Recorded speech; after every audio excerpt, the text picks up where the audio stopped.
Is Lillian Virginia Mountweasel one of your favorite historical figures? Have you ever tried braised trach?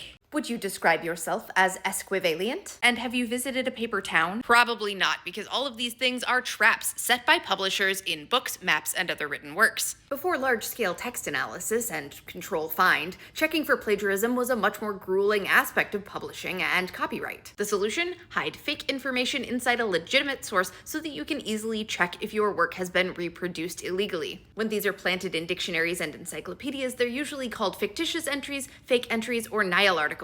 But they are also often called Mountweazels after the invented person I mentioned at the beginning of this video. Lillian Virginia Mountweasel first appeared in the 1975 edition of the New Columbia Encyclopedia. In the entry, we learn that she was a fountain designer turned photographer, known for her photo essays of buses, cemeteries, and mailboxes. She died in an explosion at age 31 on assignment for Combustibles magazine. Sadly, or perhaps fortunately for this hypothetical individual, none of this is true. It's just a trap into which potential plagiarizers might fall. In 2005, word got out that the New Oxford American Dictionary contained a Mountweasel of this sort, beginning with the letter E, and thus began a hunt to find out which word this might be. Several fully real words were misidentified as the suspect term. Other word sleuths, including crossword puzzle icon Will Shortz, correctly identified the word esquivalence as the fake entry. It had been introduced in 2001 by editor Christine Lindberg, who coined the term as a copyright trap.